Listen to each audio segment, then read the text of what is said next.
Actually ಈ necklace ತುಂಬಾ costly ಇರುತ್ತೆ ಅಲ್ವಾ?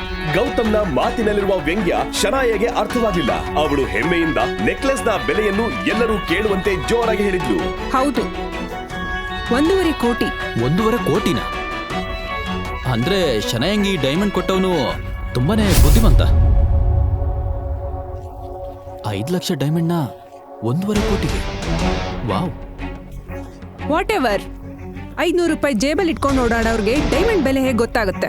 ಅಷ್ಟು ಜ್ಞಾನ ನಿನ್ಗೆಲ್ಲಿದೆ? ಸುಮ್ನೆ ಇರು. ಗಾಯತ್ರಿ ಅವರು ಪಾರ್ಟಿ ಹಾಳು ಮಾಡಲು ಬಂದಿದ್ಯಾ ಎಂದರು. ನೀನು ಕೆಲ್ಸಕ್ ಬಾರ್ದವನು. ನನ್ ಮೊಮ್ಮಗಳನ್ನ ಅವಮಾನ ಮಾಡಕ್ಕೆ ನೆಕ್ಲೆಸ್ ಬೆಲೆ ಬಾಳಲ್ಲ ಅಂತ ಹೇಳ್ತಿದ್ಯಾ? ಬೇಕು ಅಂತಾನೆ ನೀನು ನನ್ ಮೊಮ್ಮಗಳಿಗೆ ಈ ತರ ಮಾಡ್ತಿದ್ಯಾ? ಅಜ್ಜಿ, ನಿಮಗೆ ನನ್ನ ಮೇಲೆ ನಂಬಿಕೆ ಇಲ್ಲ ಅಂದ್ರೆ ಪ್ಲೀಸ್ ಮಿಸ್ಟರ್ ಪಾರಿಕ್ ಅವ್ರನ್ನೇ ಕೇಳಿ. ಅವರು ಈ ಸಿಟಿಯಲ್ಲಿ ದೊಡ್ಡ ಡೈಮಂಡ್ ಮರ್ಚೆಂಟ್ ಅಲ್ವಾ? ಪ್ಲೀಸ್